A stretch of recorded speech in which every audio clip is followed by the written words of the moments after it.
Start हो जी। तो rate of reaction क्या होगा आपका, डबल हो जाएगा when we increase 10 degree temperature. 10 degree temperature पे क्या होता है, number of molecule which undergo effective collision becomes double, that's why rate of reaction becomes double. ठीक है। थर्ड फैक्टर, थर्ड कैटलिस्ट हुआ होगा। कैटलिस्ट क्या करता है, speed up the reaction, rate of reaction increase करता है, it increase rate of reaction, है ना। फोर्थ आपका सरफेस एरिया, फोर्थ फैक्टर क्या है आपका, सरफेस एरिया लिखने के लिए आता है आपको सरफेस एरिया, है ना। फोर्थ फैक्टर लिखो आपका which affect rate of reaction. तो सरफेस एरिया आपका क्या होगा, रेट ऑफ रिएक्शन क्या होगा आपका, इंक्रीज करेगा। On increasing surface area rate of reaction increases. Surface area पे क्वेश्चंस आते हैं। तो मान लो मैंने क्या किया, एक क्वेश्चन आपने पढ़ा था कि जिंक आपका क्रिस्टल है, अगर उसमें मैंने डाइल्यूट HCl डाल दूं, dilute HCl, then it gives ZnCl2 plus hydrogen gas. अब एक मैं कॉम्पैक्ट जिंक लूँ, कॉम्पैक्ट जिंक क्रिस्टल, और एक पाउडर्ड जिंक, पाउडर्ड जिंक में HCl डालो और कॉम्पैक्ट क्रिस्टल में HCl डालो, तो जो आपका पाउडर्ड वाला फॉर्म है वहाँ पे हाइड्रोजन गैस ज़्यादा प्रोड्यूस्ड होगा, क्योंकि वहाँ पे सरफेस एरिया क्या होगा, ज़्यादा कांटेक्ट में आएगा HCl। तो जो पाउडर्ड फॉर्म में सारे आइटम सेपरेट हो जाएंगे जी, तो ज़्यादा HCl क्या होगा, कांटेक्ट। और अगर आपका कॉम्पैक्ट फॉर्म में है तो जो सरफेस के आइटम होंगे वही आपका कांटेक्ट, है ना। तो यहाँ पे आपका पाउडर फॉर्म में क्या होगा, हाइड्रोजन गैस ज़्यादा प्रोड्यूस्ड होगी as compare to compact zinc. ठीक है, तो लिख लो आप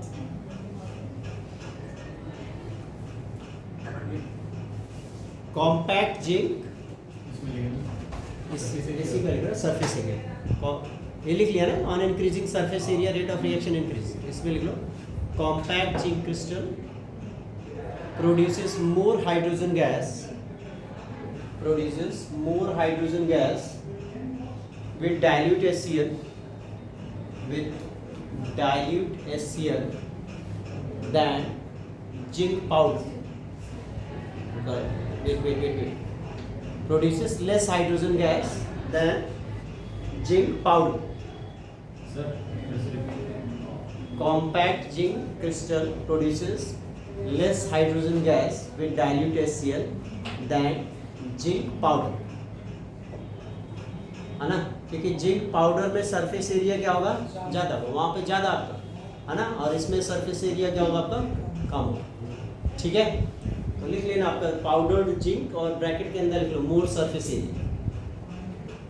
ठीक है, दूसरा आपका क्या है फैक्टर, नेचर के ऊपर भी डिपेंड करता है, नेचर ऑफ रिएक्टेंट। ये फैक्टर्स केवल लिखने के लिए आते हैं, फैक्टर्स के नेम लिखने के लिए, है ना। जैसे आप देखो एक रिएक्शन है आपका CO प्लस हाफ O2 दोनों एक जैसे रिएक्शन है ना, इसको रिएक्शन करवाओगे आपका क्या होगा, कार्बन डाइऑक्साइड बन जाएगा। एक हमारा क्या है, ये मोनोऑक्साइड है आपका, इसको ऑक्सीजन दे दो आप, ये आपका क्या हो जाएगा आपका, ये रिएक्शन आपका क्या होता है NO2 में कन्वर्ट हो जाता है, फास्ट होता है। It depends upon nature. Nature means क्या कि किसी रिएक्शन में क्या हो, पुराना भाई रिएक्शन में क्या होता है, पुराना बॉन्ड टूटता है, नया बॉन्ड बनता है। अब किसी में क्या, ओल्ड बॉन्ड जल्दी ब्रेक हो जाए और न्यू बॉन्ड जल्दी बन जाए, तो जल्दी आपका जितनी जल्दी बनेगा आपका रेट ऑफ रिएक्शन क्या होता है, फास्ट। तो वो उनके नेचर के ऊपर डिपेंड करता है, किसी के साथ आपका स्ट्रॉन्ग बॉन्ड बना रहता है, किसी के साथ वीक बॉन्ड। ठीक है, तो लिख लो आप, एक आपका फैक्टर और काम करता है। देखो आपको जब एक्सप्लेन करने के लिए कहा गया है तभी आपका, अदरवाइज क्या है 2 मार्क्स का आता है कि फैक्टर लिखने के लिए, फैक्टर नहीं लिखना। ठीक है, नेक्स्ट हमारा लाइट, है ना, light also affect rate of reaction, it depends upon nature of reactant. Light also affect rate of reaction, है ना। कई रिएक्शन तो लाइट के प्रेजेंस में क्या होते हैं, फास्ट हो जाते हैं। ठीक है, जैसे फोटोसिंथेसिस, ठीक है, लिख लो फोटोसिंथेसिस। चलो अब नेक्स्ट करते हैं क्या, ये तो चलो मान थ्योरी कभी कभी दे देता है, न्यूमेरिकल के साथ 2 मार्क्स की थ्योरी लगा देता है।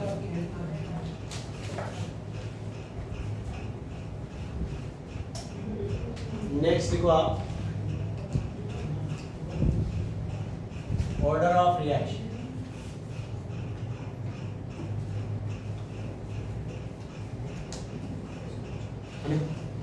अब यहां से इंपॉर्टेंट टॉपिक शुरू हो गए। ऑर्डर ऑफ रिएक्शंस क्या है आपका, ऑर्डर ऑफ रिएक्शन के पहले मैं रेट लॉ बताऊंगी। मान लो आपका let us consider a reaction, देखो let us consider a reaction A mole of A react with B mole of B to form product C।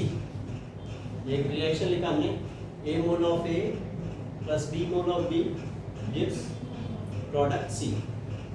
तो आपने पढ़ा था आपका 11th में according to law of mass action, according to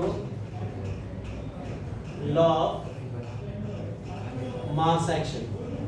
law of mass action एक theoretical law था ना, it is based on this balanced chemical equation, है ना। रेट इज क्या कहता था, rate is directly proportional to product of concentration of reactant with raised to power which is equal to number of moles as present in balanced chemical equation। Balanced chemical equation जो मैंने ऊपर लिखा आपका क्या है, ए का क्या है, ए मोल है आपका, बी का कितना है, बी मोल। तो मैंने क्या किया, ए की पावर क्या कर दिया, ए कर दिया, बी की पावर क्या कर दिया, बी कर दिया। This is law of mass action, ये लॉ ऑफ मास एक्शन 11 से दिया है ना। यहाँ पे आर इज इक्वल टू क्या लिखते थे, के ए की पावर ए एंड बी की पावर क्या हो गया आपका स्मॉल बी, ये हमारा क्या हो गया law of mass action. But फिर हम इसको क्या करते हैं, एक्सपेरिमेंटली वेरीफाई करते हैं कि एक्चुअल में सच में आपका ए की पावर ए पे डिपेंड कर रहा है स्मॉल है, या बी की पावर बी पे नहीं। सो एक्सपेरिमेंटली ऑब्जर्व किया जाता है, एक्सपेरिमेंट किया जाता है। आगे आपका क्या है, हमें इंटीग्रेटेड इक्वेशन किया जाता है, हमें डिफरेंट ऑर्डर ऑफ रिएक्शन होता है, zero order, first order, second order, उसके पर्टिकुलर एक इक्वेशन होता है, उसी इक्वेशन में वैल्यू पुट करके हर बार हम क्या करते हैं, रेट कांस्टेंट की वैल्यू निकालते हैं। अगर हर बार रेट कांस्टेंट की वैल्यू सेम आती है तो आपका जिस ऑर्डर रिएक्शन में रखने पे वैल्यू सेम आ रही है वही ऑर्डर ऑफ रिएक्शन हो जाएगा। या एक और सिंपल सा मेथड है, क्या करते हैं, रेट ऑफ रिएक्शन, उस दिन मैंने आपको रेट ऑफ रिएक्शन के बीच बताया था कैसे निकालते हैं, रेट ऑफ रिएक्शन निकालना बताया था। रेट ऑफ रिएक्शन और जो भी है आपका रिएक्टेंट उसकी कंसंट्रेशन 1, उसकी कंसंट्रेशन 2, 3 पे रख के जिस पे स्ट्रेट लाइन आ जाएगा वो हमारा क्या हो जाएगा, ऑर्डर ऑफ रिएक्शन होगा। तो मतलब ये प्रैक्टिकल ऑब्जर्वेशन। तो एक्सपेरिमेंटली इसी इक्वेशन को मान लो, if experimental observation is, experimental observation is, experimental observation is R is equal to K, A की पावर अल्फा एंड B की पावर क्या हो गया beta. This is experimental observation. अब ये अल्फा और बीटा हो सकता है A और B से ज्यादा हो जाए, हो सकता है A और B से क्या हो कम हो, या सेम इक्वल भी हो सकते हैं, बट वो एक्सपेरिमेंटली वेरीफाई किया हुआ है कि भाई इतना इसके ऊपर क्या होता है, ये डिपेंड करता है। तो ये जो एक्सपेरिमेंटल ऑब्जर्वेशन हमने निकाला इसी को हम क्या कहते हैं, रेट लॉ एक्सप्रेशन कहते हैं, रेट लॉ। तो दोनों में डिफरेंस क्या हो गया, लॉ ऑफ मास एक्शन और रेट लॉ में, स्टोइकियोमेट्रिक को। Rate law, law of mass action क्या रिप्रेजेंट करता है आपका, it represents means dependence of rate of reaction on concentration of reactant as represented by balanced chemical equation. This is theoretical expression. और हमारा क्या है आपका लॉ ऑफ मास एक्शन क्या है, ये आपका क्या है, आपका एक्सपेरिमेंटल ऑब्जर्वेशन है। एक्सपेरिमेंटली आपका क्या है, ये इसको ऑब्जर्व किया गया, ठीक है। This is experimental observation and this is theoretical. बात समझ में आई, ठीक है। तो अगर आपसे कभी कोई डिफरेंस पूछ ले आपका लॉ ऑफ मास एक्शन और आपका रेट लॉ में, बता देंगे कि rate law is experimental observation and law of mass action is theoretical and it is based on balanced chemical equation. Is it clear? अब ये जो रेट लॉ है इस रेट लॉ में जो ये कंसंट्रेशन का आपके पावर है अल्फा और बीटा, इन्हीं दोनों को ऐड कर देंगे तो हमें क्या मिल जाएगा, ऑर्डर ऑफ रिएक्शन, है ना। तो मैं क्या डिफाइन करूंगा, ऑर्डर ऑफ रिएक्शन क्या हो गया, order of reaction is sum of power of concentration in rate law expression. ठीक है, तो पूरा यहाँ तक लिख लो, फिर नीचे हम डिफाइन कर लेंगे। पूरा यहाँ तक लिख लो, लिख लिया, लिखो 10 लिख लिया, इसको फोन अंदर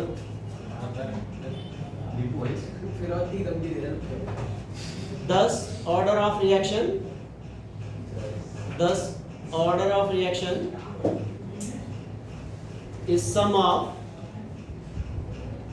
is sum of power of concentration, sum of power of concentration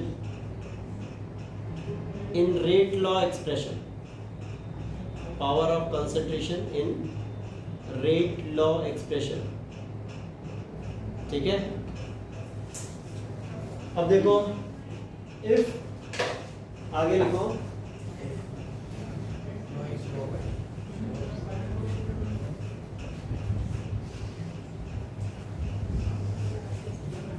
means हमारा रेट लॉ क्या बन गया, रेट लॉ एक्सप्रेशन क्या हो गया, R is equal to A raise power alpha and B raise power beta. देखो आप, if alpha plus beta is equal to 0 then it is called zero order reaction. For example, अगर आपका H2 plus Cl2 इनको reaction करवाएंगे आपका sunlight के presence में, then it form twice of HCl। तो जो रेट ऑफ रिएक्शन है आपका, चाहे आप एक्स्ट्रा H2 डाल दो चाहे Cl2 डाल दो, इसके ऊपर क्या है, इफेक्ट नहीं पड़ता, कोई इफेक्ट नहीं होता, उसी रेट से आएगा। अगर मैं ग्राफ प्लॉट करूंगा तो आपका क्या होगा, रेट में और इनके कंसंट्रेशन में H2 या Cl2 का, तो आपको क्या होगा, ऐसे स्ट्रेट लाइन, नो चेंज, है ना।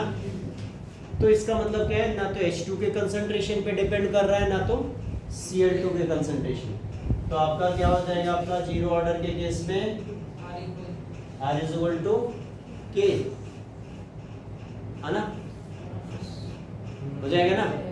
तो आपको क्या है, यही आपकी K की यूनिट लिखने के लिए आता है, right unit of rate constant for zero order reaction. तो जो रेट ऑफ रिएक्शन की यूनिट होगी वही क्या हो गया आपका, रेट कांस्टेंट की यूनिट। और रेट ऑफ रिएक्शन की यूनिट क्या थी, मोल पर लीटर पर सेकंड। इसकी भी यूनिट क्या हो जाएगी, मोल पर लीटर पर सेकंड। नीचे लिख लो आप, यूनिट ऑफ के is mole per litre per second.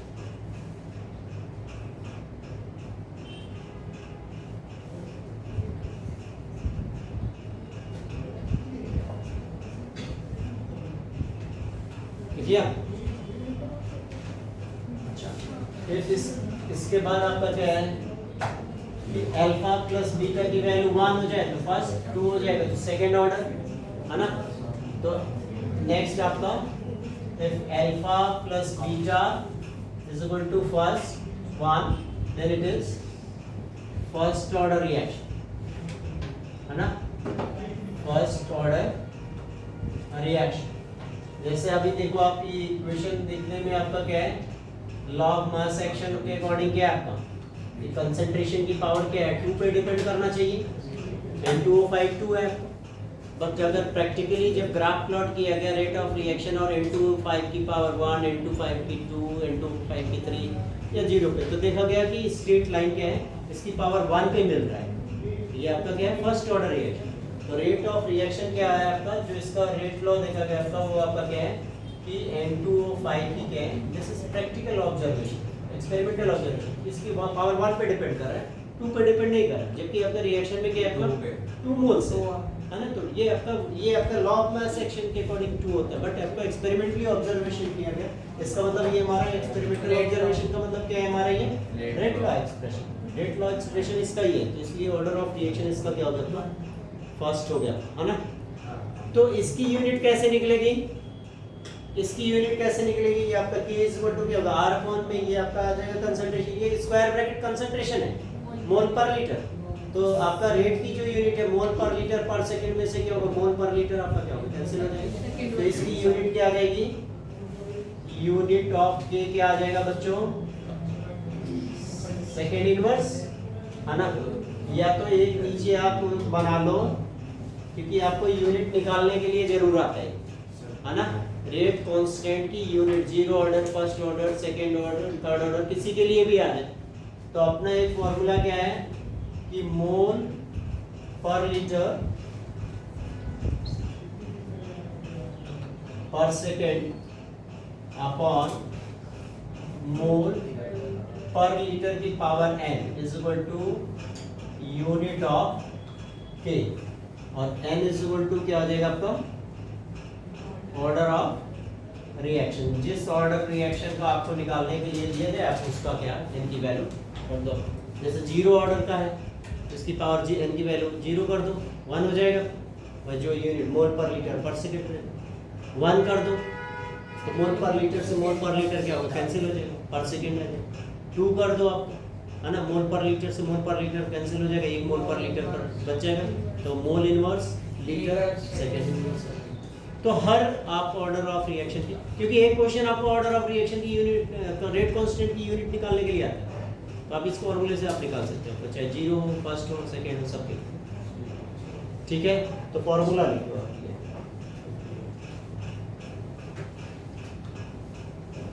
ये, अगर अल्फा प्लस बीटा की वैल्यू 2 आ जाए तो if alpha plus beta is equal to 2 then it is second order, है ना। if alpha plus beta is equal to 2 then it is second order reaction। जैसे आपका देखो twice of NO2 plus F2, ये reaction करते हैं तो आपका क्या होगा, twice of NO2 F1, है ना।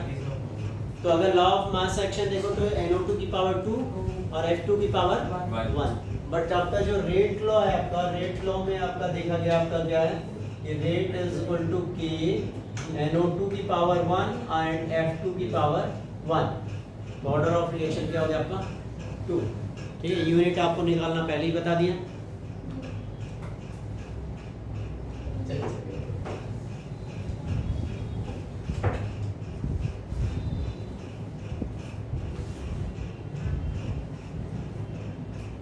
देखो आपका मेन आपका rate law, law order of reaction, rate law और उसमें डिफरेंस आता है।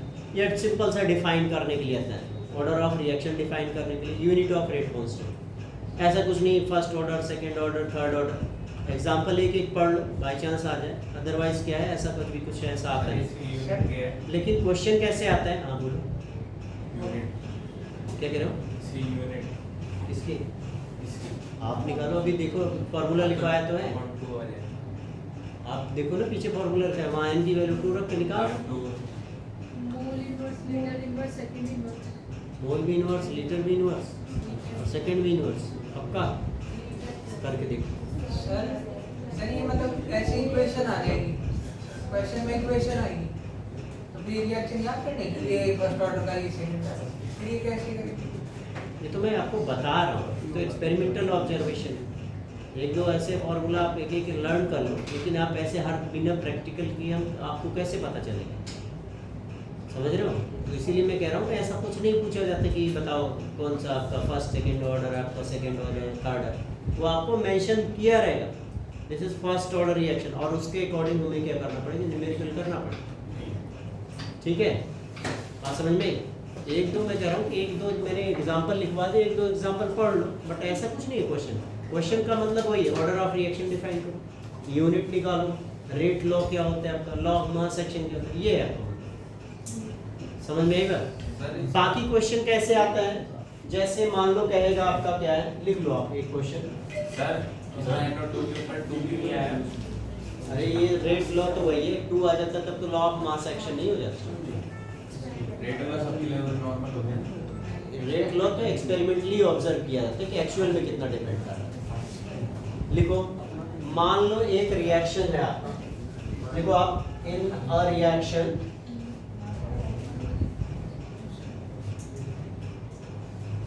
A plus 2B is equal to C. A plus 2B is equal to C. If order of reaction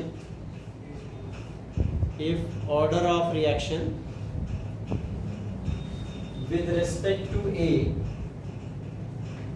order of reaction with respect to A is equal to 2 and with respect to B is equal to 1.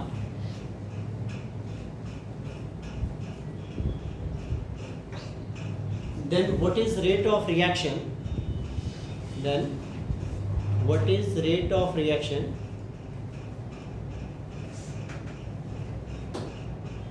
when first लिखो concentration of A and B becomes double, और second लिखो concentration of A and B becomes half. ऐसे question आते हैं, ठीक है। तो जैसे कह रहा है, पहले तो रेट लॉ बनाओ। ऑर्डर ऑफ रिएक्शन बता रहा है, इसका मतलब वो हमारा क्या एक्सपेरिमेंटल ऑब्जर्वेशन है। तो पहले हम रेट लॉ लिख देते हैं। जैसे कह रहा है रेट, क्या कह रहा है ये क्वेश्चन में, क्या कह रहा है, ए की कितनी पावर पे डिपेंड कर रहा है, 2 पे। ऑर्डर ऑफ रिएक्शन मतलब वही पावर हो गया आपका। तो हमारा रेट लॉ क्या बना बच्चों, रेट लॉ एक्सप्रेशन क्या बना, R is equal to K, इसमें रिएक्टेंट A की पावर 2 एंड B की पावर 1। ऑर्डर ऑफ रिएक्शन कितना हो गया, 3। ऑर्डर ऑफ रिएक्शन 3 हो गया ना। Order of reaction is equal to 3। अच्छा, इसको मैंने इक्वेशन 1 मान लिया, ठीक है। अभी क्या कह रहा है कि अगर कंसंट्रेशन A और B का क्या करूं मैं, डबल कर, दोनों का कंसंट्रेशन कह रहा है डबल कर दूं, तो बताओ आपका रेट ऑफ रिएक्शन कितना होगा। तो मैं जैसा कह रहा है, अगर कंसंट्रेशन चेंज करेंगे तो रेट ऑफ रिएक्शन भी चेंज हो जाएगा ना। रिएक्टेंट के कंसंट्रेशन पे डिपेंड करता है। तो ये क्या कह रहा है कि A का कंसंट्रेशन डबल कर दो, मैंने भी डबल कर दी। कह रहा है B का कंसंट्रेशन भी डबल कर दो, B का भी कंसंट्रेशन डबल कर दो, है ना। और नंबर को क्या करो, नंबर को बाहर निकालो, 2 2 जा 4 और 2 की पावर 1, 4 into 2 8 हो गया ना। 8 बाहर निकाल लो, तो ये क्या हो जाएगा, 8 into K, A की पावर 2, B की पावर क्या है आपका 1। मतलब नंबर मैंने बाहर निकाला है, 2 की पावर 2 बाहर निकाल लिया, 2 की पावर 1 बाहर निकाल लिया। 2 की पावर 2 कितना हो गया 4, और 2 की पावर 1 क्या हो गया 2, 4 into 2 8 हो गया, ये बाहर निकाल लिया। और ये वाला पार्ट क्या हो गया आपका R हो गया ना। तो ये आपका क्या हो गया, R डैश क्या हो गया आपका 8 R हो गया। इनिशियल वाले रेट का क्या हो गया 8 टाइम्स क्या हो गया आपका रेट ऑफ रिएक्शन बढ़ गया। के पीछे 1/2 नहीं है, बोलो क्या कर रहे हो, रिएक्शन में 2 भी है ना। हाँ 1/2 नहीं है, ये वाला। अभी मैंने आपको बताया ना कि जितना ऑर्डर ऑफ रिएक्शन है मतलब उसकी उतनी पावर पे, ठीक है। वो हम जब एक्सप्रेशन कहते हैं, तो मैं कहूँ कि A और B के टर्म में रेट ऑफ रिएक्शन को एक्सप्रेस करो, तब हम नंबर ऑफ मोल से क्या करते हैं डिवाइड। जैसे मुझे एक्सप्रेशन लिखना होता तो R is equal to minus BA/dt, ये वाला है एक्सप्रेशन है ये रेट। अभी मैं ऑर्डर ऑफ रिएक्शन पढ़ा, आप एक स्टेप पीछे जा रहे हैं, ठीक है।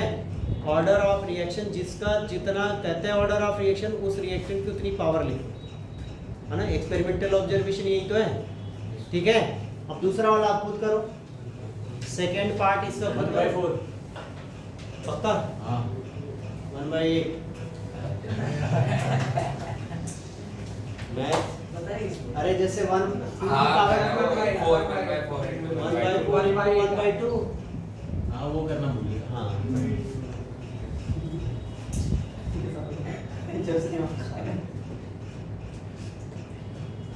लिया सेकंड वाला निकाल लिया चलो सेकंड निकाल लिया होगा दूसरा वाला करो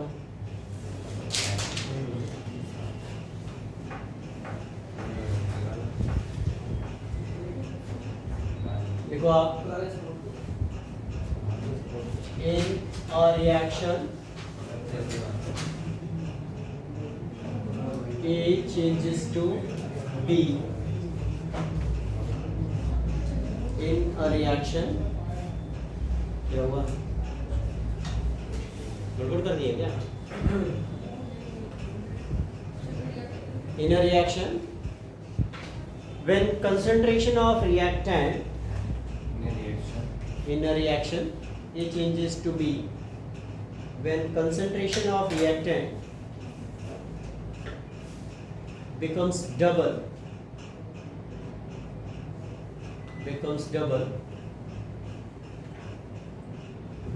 then rate of reaction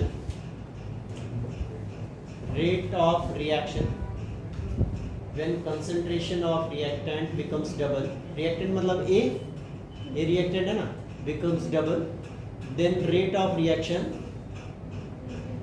increases 8 times of its initial rate Initial. calculate order of reaction है ना लेकिन इसको कैलकुलेशन करके दिखाना है ऐसे बोल दिया सही है लेकिन इसको कैलकुलेशन करके दिखाना है मैं हैं? मान लो तुम्हें 2 नंबर का अगर मैं ये क्वेश्चन दे दूँ तो तुम 3 लिख के चलिए आओ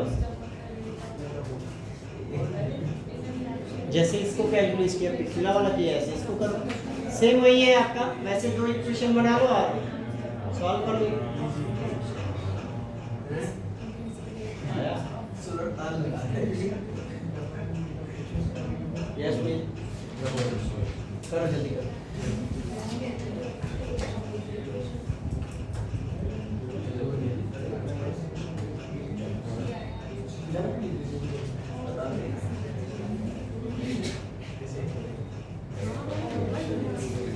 कर लिया एक सेकंड रुक जाओ सर अभी बताया चिराग तुम भी नहीं कर पा तो मैथ वाले हो नहीं होते क्या कुणाल कीजिए थर्ड ऑर्डर है कर लिया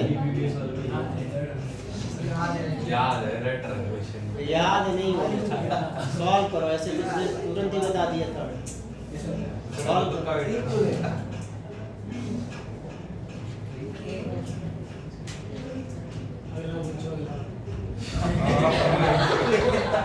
बस बस बस 15 मिनट की वीडियो देख के आए सॉल्व तो करो इसको कम मानो ना आज कर दे तो कर दिया कुछ लिखा भी है ये लिख रखा बहुत ज्यादा कितने लोगों को समझ में नहीं आ रहा है कैसे करना है आंसर तो पता है लेकिन पता नहीं कैसे करना है। चलो ऐसे जब क्वेश्चन आए ना जब हमें ऑर्डर ऑफ रिएक्शन नहीं पता है तो हम खुद रेट लॉ बना लेंगे अभी तो इसने कुछ बताया नहीं कि क्या ऑर्डर ऑफ रिएक्शन है ना या रेट लॉ कुछ नहीं दिया है तो हम खुद बना लेते हैं कि भाई आपका क्या है R = K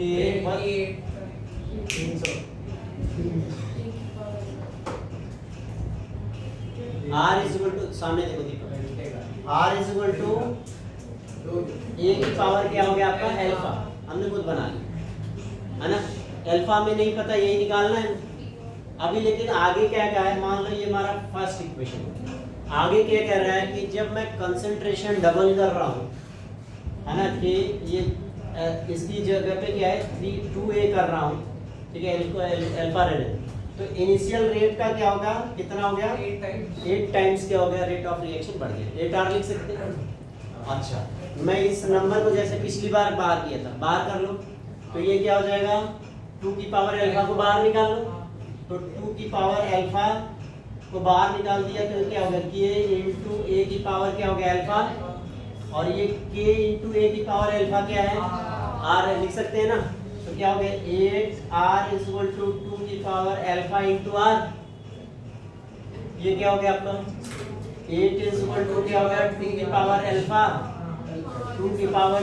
3 is equal to क्या हो गया 2 की power alpha, alpha is equal to कितना हो गया 3, ऑर्डर ऑफ रिएक्शन 3 हो गया। ठीक है, तो मैं आपको 8 टाइम्स कर रहा हूँ, हो सकता है 4 टाइम्स कह दें आपका, 2 टाइम्स जो भी आपका है ना, तो उसी हिसाब से आप कैलकुलेशन करो। ठीक है, ऑर्डर ऑफ रिएक्शन निकालने के लिए आए। ठीक है, नेक्स्ट लिखो सर ये नोट कर लो। दीपक। सर वो पापा को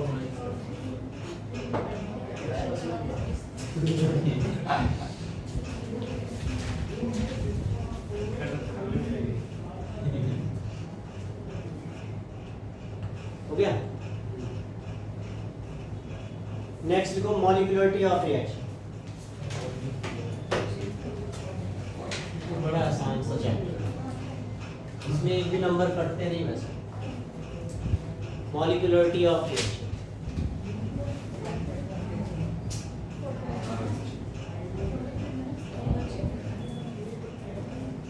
मॉलिक्यूलरिटी ऑफ रिएक्शन।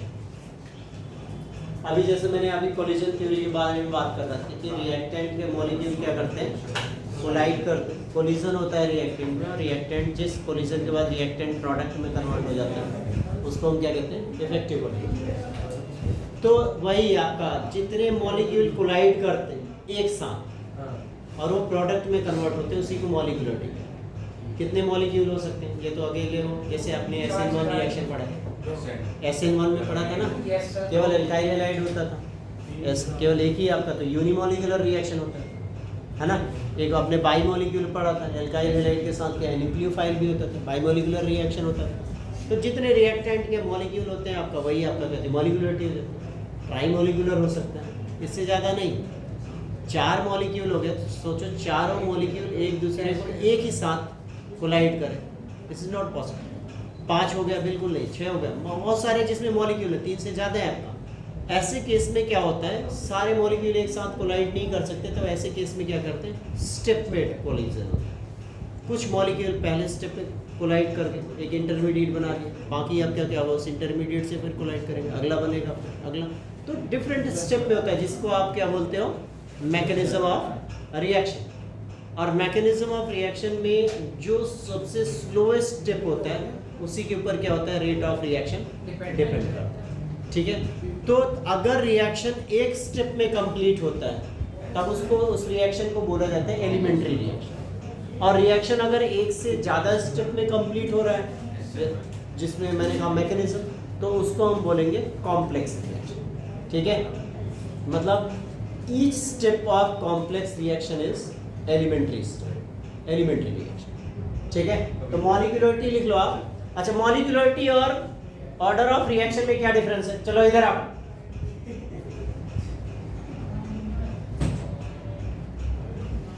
मॉलिक्यूलरिटी और ऑर्डर ऑफ रिएक्शन में क्या डिफरेंस है?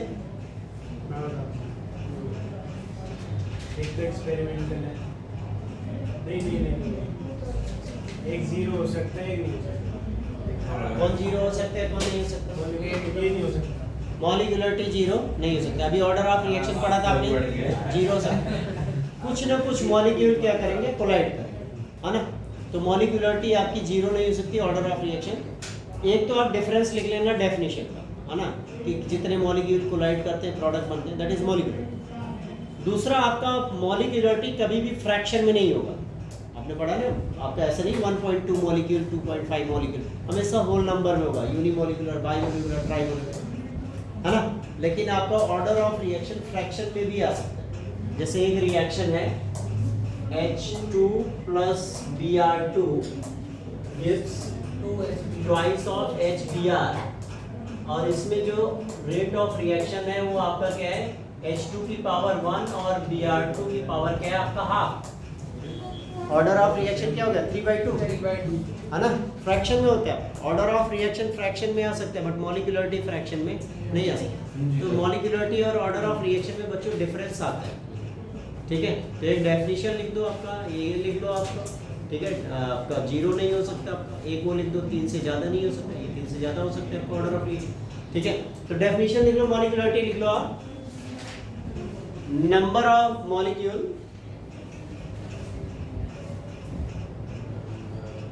number of molecule which collide together simultaneously, which collide together simultaneously to form product, to form product is called molecularity of reaction, is called to form product is called molecularity of reaction, ठीक है। अब difference लिख लो, molecularity and order of reaction, एक तरफ order of reaction लिख दो, एक तरफ मॉलिक्यूलरिटी। एक तरफ तो डेफिनेशन का ये डिफरेंस हो जाएगा, वो आपका क्या है, ऑर्डर ऑफ रिएक्शन में क्या लिखेंगे, जल्दी लिखो। ऑर्डर ऑफ रिएक्शन की डेफिनेशन क्या हो गई, ऑर्डर ऑफ रिएक्शन की definition sum of power of concentration in rate law, लिखा तो है। Sum of power of concentration in rate law, ठीक है। ऑर्डर ऑफ रिएक्शन में हो गया। मॉलिक्यूलरिटी में अभी आपने लिखा अभी डेफिनेशन, वो लिखो, number of molecule which collide together simultaneously to form product, molecularity हो गया। ऑर्डर ऑफ रिएक्शन में लिखो, order of reaction can be 0, order of reaction can be 0, molecularity cannot be 0, ठीक है। और क्या difference, can be in fraction, can be in fraction, order of reaction, order of reaction can be in fraction, order of reaction can be in fraction, molecularity always whole number, order of reaction 3 से ज़्यादा हो सकता है, more than 3 order of reaction, molecularity can not be more than 3, sir क्या बोल point order of reaction 3 से ज़्यादा हो सकता है,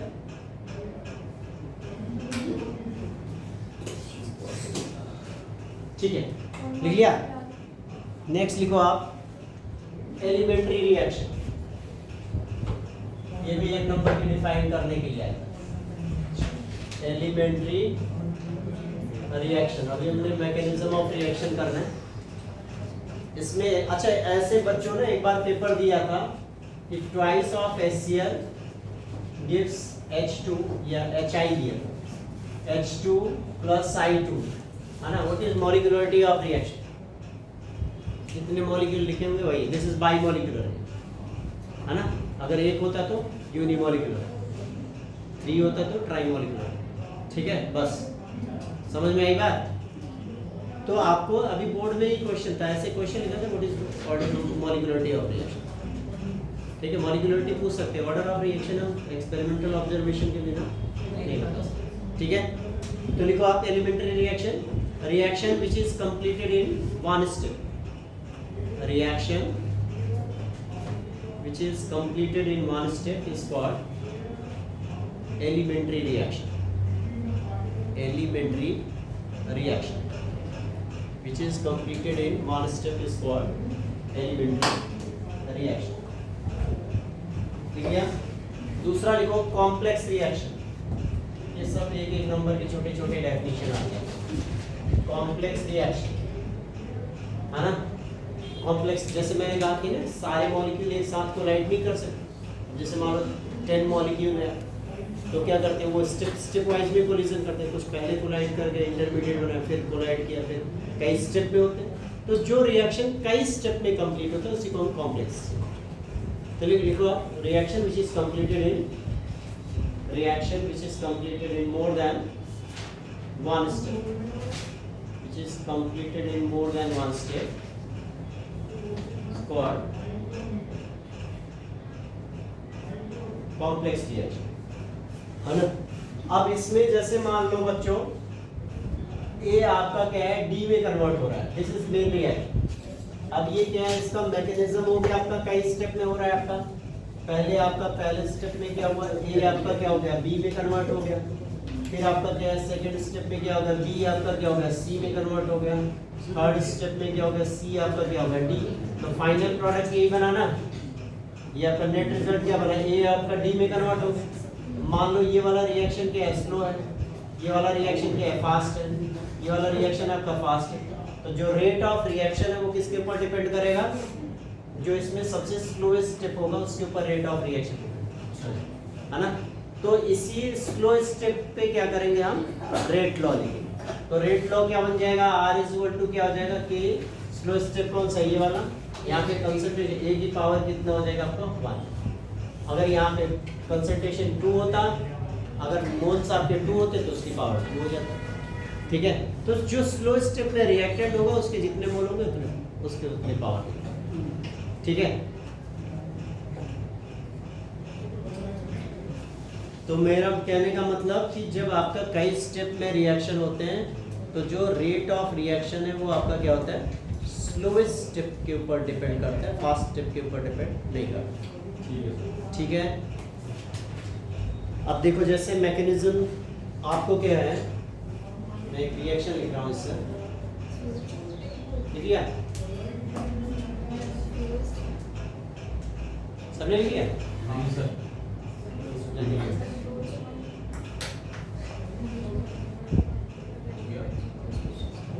जैसे एक रिएक्शन है आपका, अभी मैंने लिखा था NO2 आपका क्या था, twice of N2O5 on heating it form 4NO2 plus O2, है ना। इसका मैकेनिज्म अगर आपका देखो, मैकेनिज्म आपका फर्स्ट स्टेप में क्या होता है, आपका एक ही N2O5 इन्वॉल्व होता है, दो के दोनों नहीं इन्वॉल्व। ये आपका क्या होता है, डिकम्पोज होके आपका क्या होता है NO2 प्लस NO3 में कन्वर्ट हो जाता है। तो ये जो आपका NO2, तो यहाँ पे देखो मेन आपका जो रिएक्शन है उसमें आपका NO2 आपका क्या है, प्रोडक्ट बना हुआ, NO3 नहीं है आपका। तो NO3 क्या हो गया आपका, एक इंटरमीडिएट हो गया। वो क्या करेगा नेक्स्ट स्टेप में, क्या करेगा, जो आपका अभी एक मॉलिक्यूल N2O5 का बचा हुआ, दूसरा वाला N2O5 क्या करेगा, इससे रिएक्ट करेगा और ये आपका 3NO2 और बना लेगा और ऑक्सीजन। देखो ओवरऑल रिएक्शन जो हो रहा है आपका यही बन रहा है। ये वाला रिएक्शन आपका पहला वाला रिएक्शन स्लो है और ये वाला रिएक्शन क्या है आपका दूसरा वाला स्टेप फास्ट, है ना। तो रेट ऑफ रिएक्शन कौन से वाले स्टेप पे, स्लो, पहले वाले स्लो वाले पे डिपेंड करेगा। तो इसी से हम रेट लॉ लिखेंगे। तो रेट इज इक्वल टू क्या बन जाएगा कि N2O5 की पावर क्या है 1। मींस अगर आपको मैकेनिज्म दिया है आपका, ऐसे मैंने मान लो मैकेनिज्म लिखा हुआ है, ठीक है, और आपको स्लो फास्ट लिखा हुआ है, आपको रेट लॉ लिखना है तो आप लिख सकते हो, ठीक है। तो इसमें उसके अकॉर्डिंग आप क्या करो, रेट लॉ लिख दो। तो दिस इज रेट लॉ, है ना।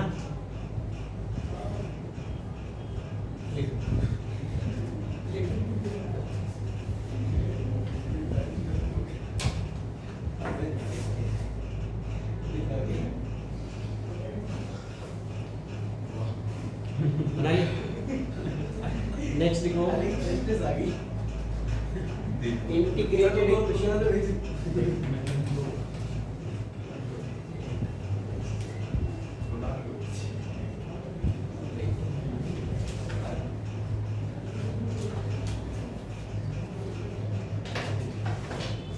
नेक्स्ट लिखो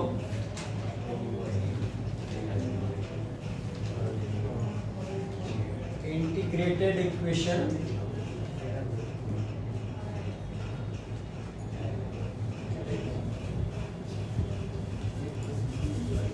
इंटीग्रेटेड मेथड कहते थे ना रेट ऑफ रिएक्शन निकालने। इंटीग्रेटेड इक्वेशन फर्स्ट लिखो for zero order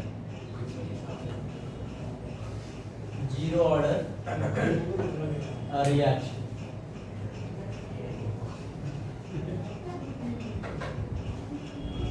zero order reaction है आपका मान लो मैंने कोई एक रिएक्शन करा, बोलो नहीं, late us consider zero order reaction, let us consider a zero order reaction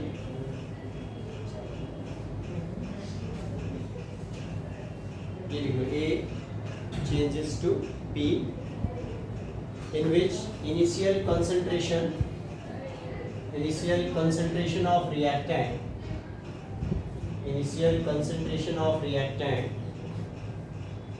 is A naught and concentration after t second is A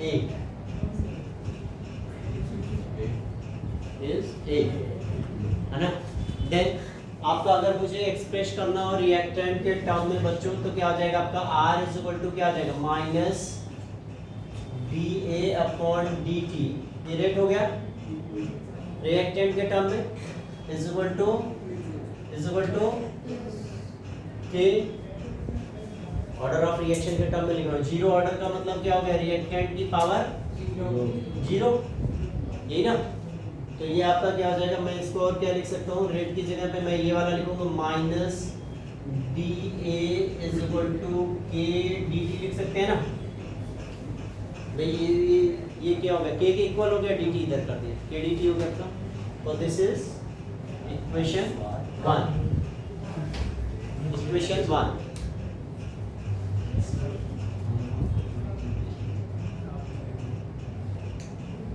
लिख लिया?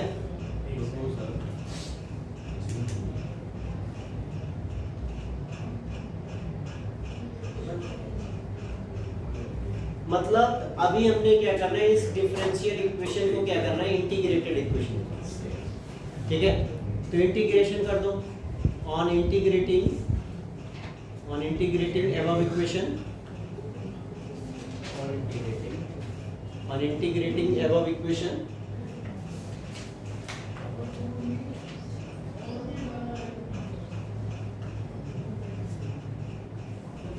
Equation, minus dA is equal to K dt, है ना। तो ये आपका क्या हो जाएगा माइनस dx का इंटीग्रेशन ऐसे क्या था dx x चलो हाँ, तो इसका dx का इंटीग्रेशन प्रोसेस लिख रहा हूँ अभी। x हो जाएगा आपका, तो dA का इंटीग्रेशन क्या है आपका a, तो ये क्या हो गया minus a is equal to, ये भी आपका क्या होगा ये kt हो जाएगा, प्लस आपका क्या होगा इंटीग्रेशन कॉन्स्टेंट, ये आपका क्या है इक्वेशन 2। अब हमने क्या करना है, इंटीग्रेशन कांस्टेंट की वैल्यू निकालनी है। यहाँ पे देखो मैंने यहाँ पे शुरू में आया t इज इक्वल टू 0, ये 0 रख देते हैं।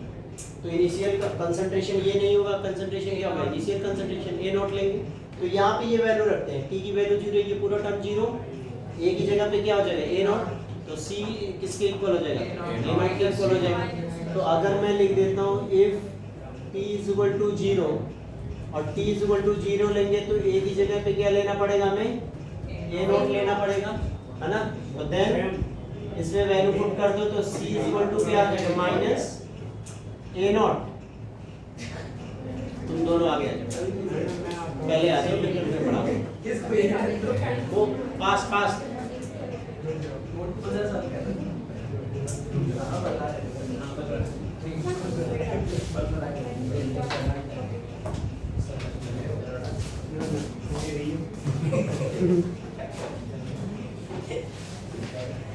वो भी ना मैं रहने दो।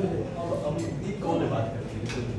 अच्छा लिख लिया, ये वैल्यू उठा लो, यहाँ पे c की वैल्यू ये आ जाएगी ना, if t is equal to 0, a is equal to a naught, then c is equal to minus a naught। यहाँ रख दिया मैंने, a की जगह a naught रख दिया, ये हो गया आपका c is equal to a naught। ये वैल्यू उठा के c की वैल्यू उठा के इस इक्वेशन में रख दो।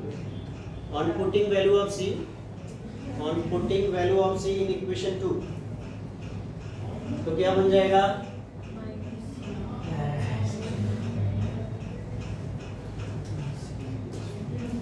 Value of C in equation 2, ये आपका क्या हो जाएगा? आपका minus A is equal to K T minus A naught, है ना? ये हम स्ट्रेट लाइन वाला फॉर्मूला बनाते हैं, y is equal to M X plus C. मैं यहाँ पे माइनस कर दूँ तो क्या हो जाएगा? a is equal to minus K T plus A naught लिख सकते हैं, है ना? तो यहाँ पे ये क्या हो गया? y is equal to M X plus C. भाई ये आपका पॉजिटिव स्लोप के लिए था, यहाँ पे क्या होगा? स्लोप नेगेटिव आ जाएगा, है ना? माइनस के है आपका, तो इसलिए आपका स्लोप नेगेटिव हो जाएगा। तो आपको ये अगर मैं x और y के बीच में ग्राफ प्लॉट करूं, x क्या है इसमें? x क्या है आपका? t के बीच में ग्राफ प्लॉट करूं, और y क्या है आपका? कंसंट्रेशन a के बीच में ग्राफ प्लॉट करेंगे तो आपका क्या होगा? नेगेटिव स्लोप मिलेगा, है ना? और जो स्लोप है वो किसके इक्वल होता है बच्चों? m के ना। तो यहाँ m क्या है आपका? माइनस के। तो ये आपका जो स्लोप है वो आपका क्या हो जाएगा? आपका स्लोप इज इक्वल टू क्या होगा? Minus K. और जो इंटरसेप्ट है आपका ये किसके इक्वल हो जाएगा? आपका c के ना। और c क्या है हमारा? ये नॉट है, ठीक है? तो आपको ये आपको ग्राफ दे के क्वेश्चन आता है, ग्राफ दे देगा, ठीक है? पहले तो कहेगा आइडेंटिफाई करो। 2 ही ग्राफ है आपका इस चैप्टर में, एक यहाँ पे लॉग लिखा रहेगा t के बीच में, तो जान जाना फर्स्ट ऑर्डर रिएक्शन। और लॉग नहीं है आपका, ये ग्राफ है तो आपका जीरो ऑर्डर रिएक्शन। तो एक तो ये आपका जीरो ऑर्डर आइडेंटिफाई करने के लिए आपको कुछ नहीं लिखा रहेगा, केवल ग्राफ लिखा रहेगा, कहेगा आइडेंटिफाई ऑर्डर ऑफ रिएक्शन। तो zero order reaction, write unit of rate constant, unit लिख देंगे mole per litre per second, है ना? What happened when we increase concentration of reactant? If concentration of reactant becomes double, no effect, zero order reaction है। Concentration double करो triple करो कोई effect नहीं पड़ता आपका, ठीक है? और what is value of slope when we plot for zero order reaction, when we plot concentration versus t, then what is value of slope, है ना? that is equal to minus k।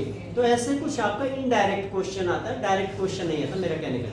तो graph आपको पता होना चाहिए, ठीक है? अब मैं इक्वेशन यहाँ ऊपर इसको बना लेना, मैं इसी से इक्वेशन बना रहा हूँ, इसको अरेंज कर लेते हैं, इसको इधर कर लो ए नॉट को। तो क्या बन जाएगा बच्चों कि t is equal to A naught plus में हो जाएगा आपका ना, ए नॉट माइनस ए। तो आपका k इज इक्वल टू क्या बन गया? A naught minus A upon T. यही है आपका zero order reaction, this is zero order equation, ठीक है? क्लियर? अब क्या होता है, ये जीरो ऑर्डर का जो इंटीग्रेटेड इक्वेशन बना,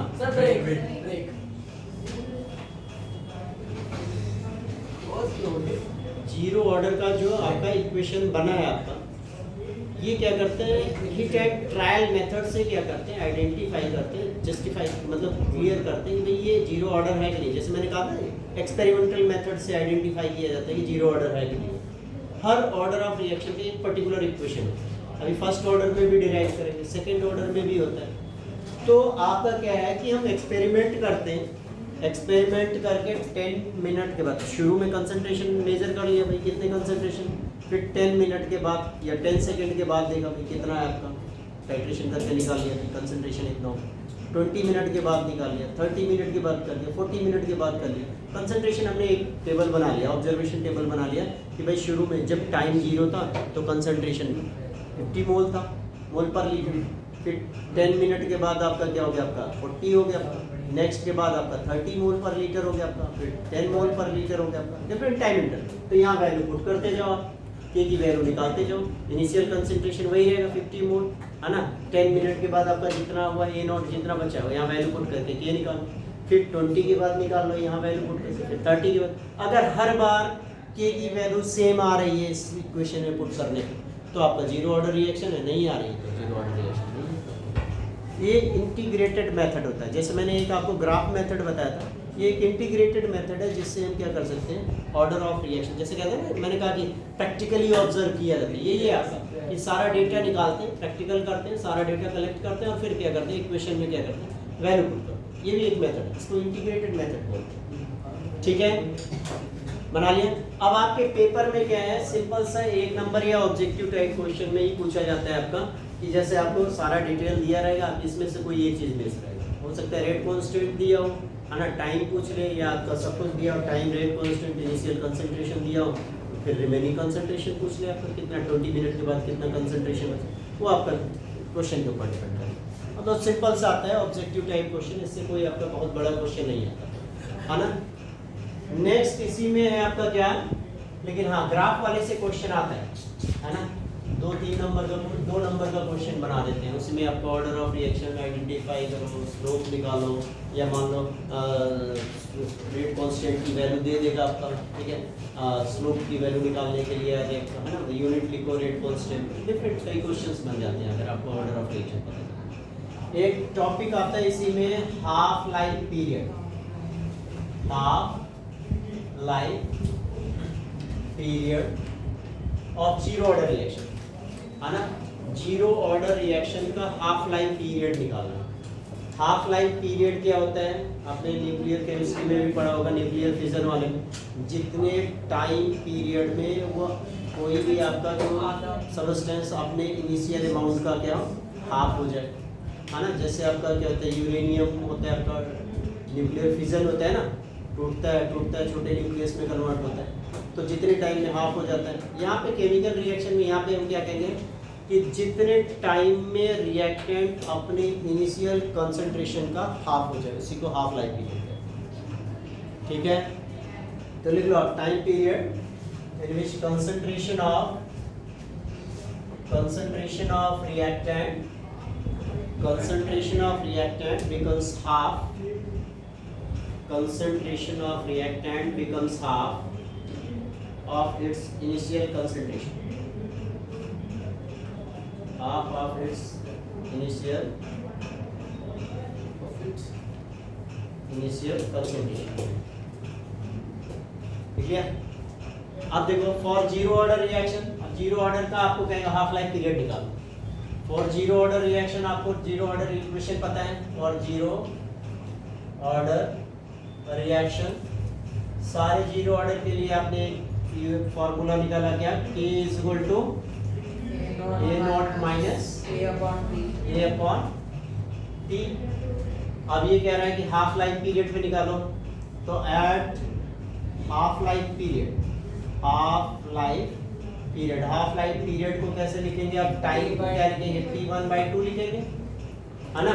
अब डेफिनेशन के अकॉर्डिंग क्या कह रहा है, जो रिमेनिंग कंसंट्रेशन है ए क्या है आपका, रिमेनिंग कंसंट्रेशन है, कंसंट्रेशन आफ्टर टी टाइम, तो टी की जगह हमने टी हाफ ले लिया, तो ए की वैल्यू क्या हो जाएगी, इनिशियल अमाउंट का क्या हो जाएगा हाफ, रिमेनिंग अमाउंट हाफ हो जाए आपका, है ना, इनिशियल अमाउंट का, तो ये आपका रिमेनिंग कंसंट्रेशन, ये उठा के वैल्यू यहाँ पे रख,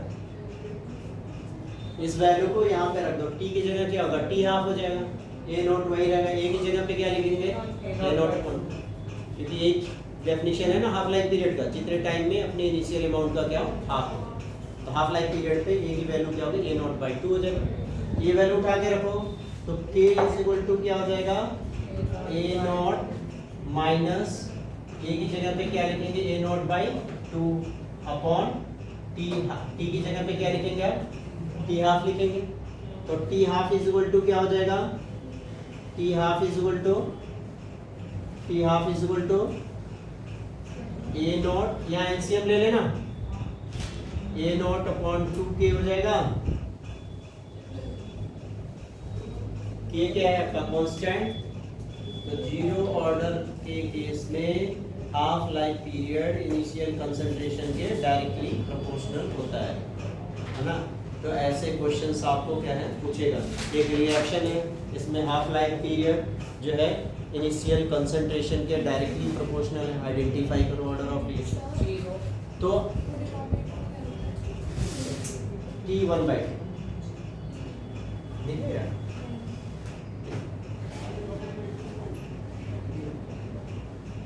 अब देख रहे हैं और बढ़ो। देखो 3 ढंग से आपको ऑर्डर ऑफ रिएक्शन आइडेंटिफाई करने के लिए आता है। हो गया अब खत्म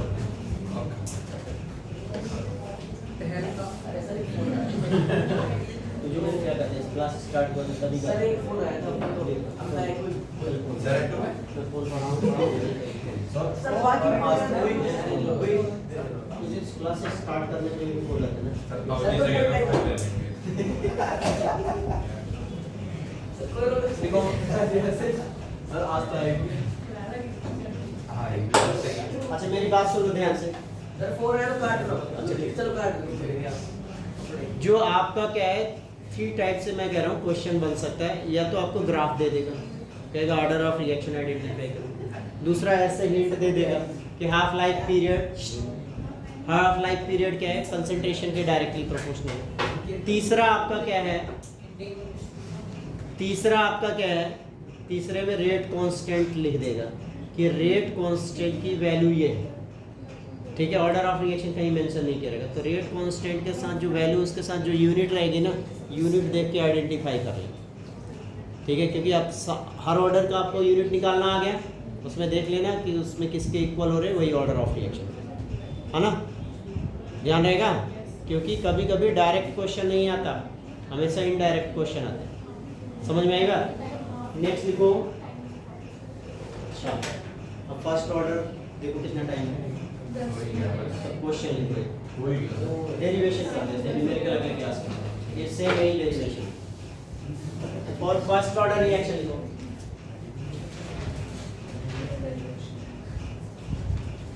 सेम एज तो ऐसे ही करेंगे डेरिवेशन, है ना। सेकंड लिखो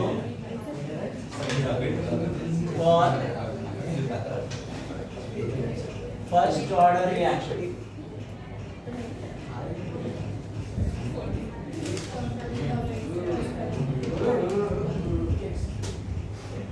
और फर्स्ट ऑर्डर रिएक्शन सेम वैसे ही कर, है ना। लिखो जैसे जीरो ऑर्डर के लिए किया सारे डेरिवेशन, वैसे ही first order.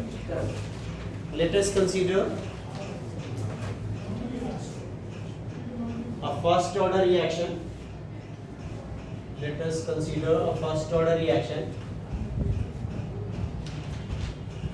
in which initial concentration of reactant, same ditto as initial concentration of reactant is A naught.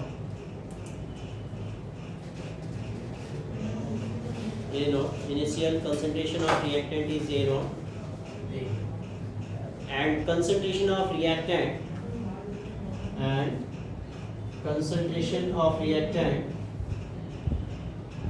after t time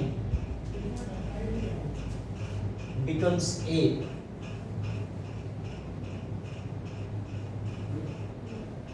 Then rate is equal to क्या हो जाएगा बच्चों, माइनस dA अपॉन dt। ये rate हो गया आपका is equal to k की power कितना 1, यही ना। फर्स्ट ऑर्डर के केस में वहाँ जीरो ऑर्डर था तो मैंने जीरो लिख दिया, है ना। तो ये क्या हो जाएगा आपका, कंसंट्रेशन वाले टर्म को एक साथ लें तो क्या हो जाएगा, minus dA upon A is equal to k dt, जैसे वहां पे बनाया था।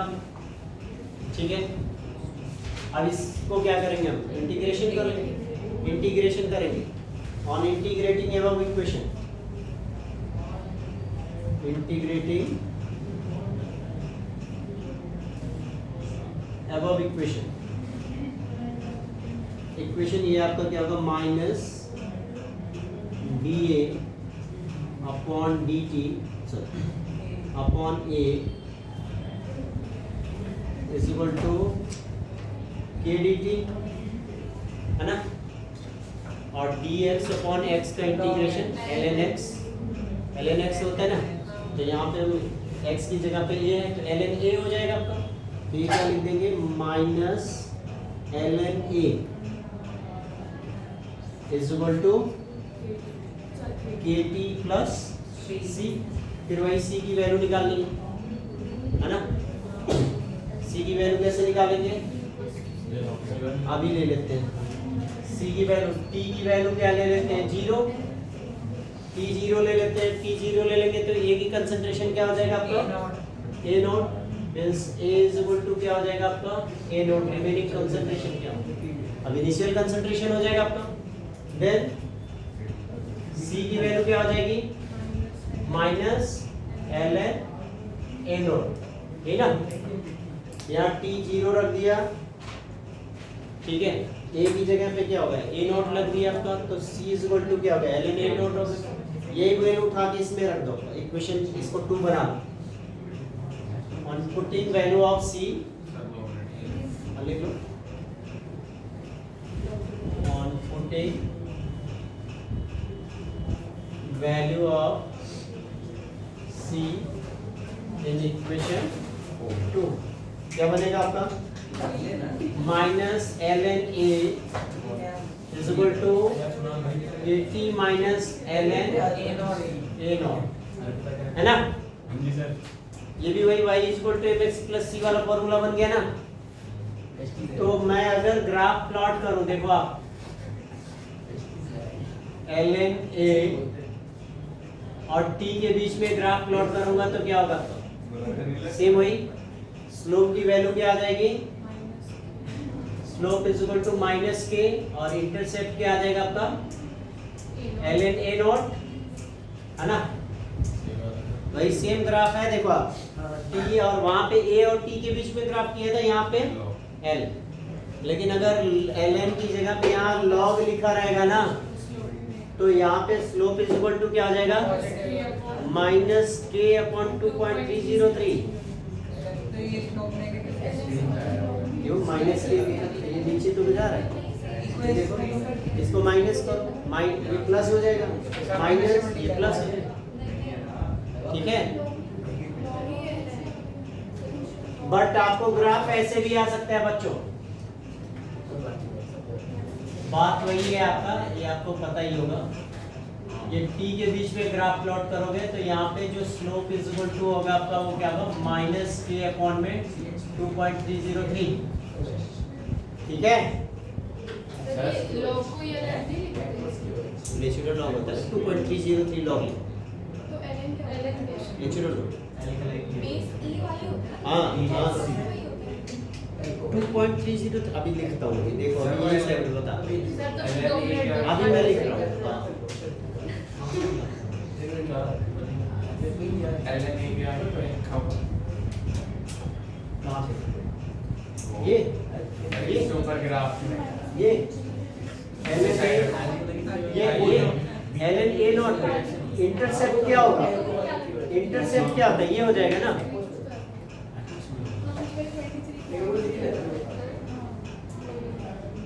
अभी करता हूँ इसको, डिराइव करता हूँ। अच्छा इसको अरेंज कर ले, किया, अब ये दूसरा वाला कहाँ से आ गया, अरे उसी को दूसरा लिख दिया, ये एल एन लिखा, तो मैंने कहा कभी कभी ऐसे भी ग्राफ आ जाए, वैसे भी आ जाए, सेम चीज है, वही सेम ही बना है। माइनस के नीचे क्या है वो, 2.30। सर बस अच्छा देखो, नहीं ये देखो, इधर ले आएंगे प्लस हो जाएगा ना, तो ये क्या हो जाएगा, L N A naught minus L N A is equal to क्या हो गया, K T log A minus B is equal to log A upon B.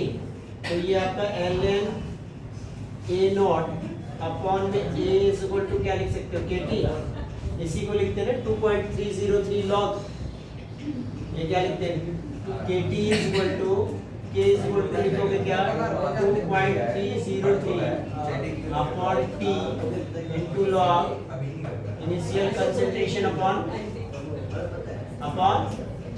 Final concentration. तो यही मैं आपको क्या है, इसको इधर लगेंगे, के अपॉन में 2.303 लिखते हैं ना, ठीक है। सुहानी समझ में आया कहाँ क्या कर रहा था, 2.303, तो जी लिखते हैं वो बेस ई होता है नहीं वो बेस 10 होता है और 10 है बेस ई जो 10 होता है वो log e होता सर 2.303 ए नॉट की वैल्यू है ln की जगह पे 2.303 log e।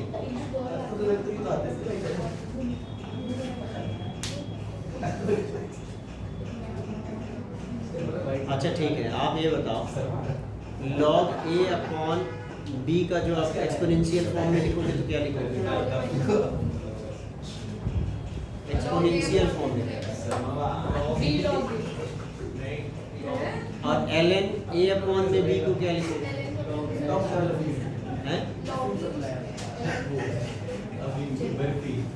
चलो ठीक, बाद में बताएंगे अभी। बना लिया? इसका हाफ लाइफ पीरियड फटाफट निकालो, हाफ लाइफ पीरियड निकालो जल्दी से। ए की जगह ए नॉट लिखो, टी की जगह हाफ।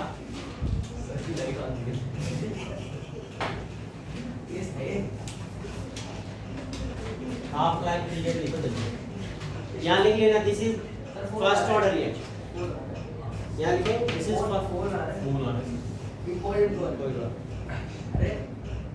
आने दो। हमारे फोन इतना इम्पोर्टेंट नहीं, पढ़ाई कर लो जल्दी लिखो आप। कितना आ रहा है बच्चों? इसका आपने फॉर्मूला बनाया क्या? मैं ऐसे लिख रहा हूँ कि t निकाल रहा हूँ बच्चों 2.303 अपॉन में k को इधर कर दिया, एक्सचेंज कर log initial concentration upon final concentration. अब एट हाफ लाइफ पीरियड क्या हो जाएगा? हाफ लाइफ पीरियड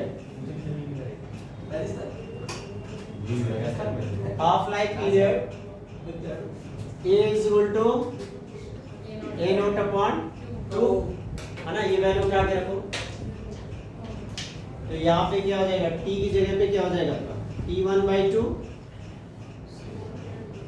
है ना, is equal to 2.303 upon k log initial concentration upon A की जगह पे क्या होगा? इनिशियल कंसंट्रेशन का हाफ हो जाएगा है ना, तो ये क्या हो जाएगा? 2.303 अपॉन k इंटू लॉग क्या हो जाएगा? 2 और log 2 की वैल्यू अपॉन k इंटू 0.3010। ये मल्टीप्लाई करोगे आपका क्या होगा? 1/2 इज इक्वल टू क्या होगा? 0.693 अपॉन k आ जाएगा। ठीक है जी। यहाँ पे देखो दोनों में क्या डिफरेंस है?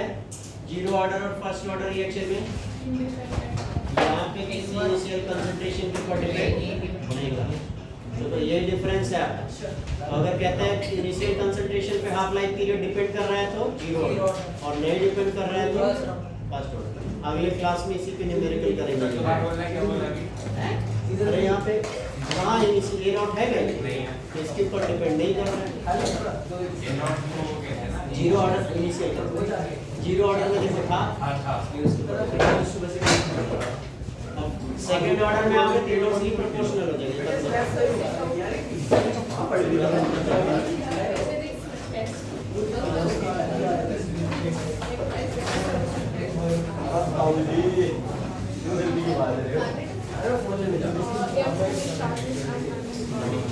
बंद कर दो।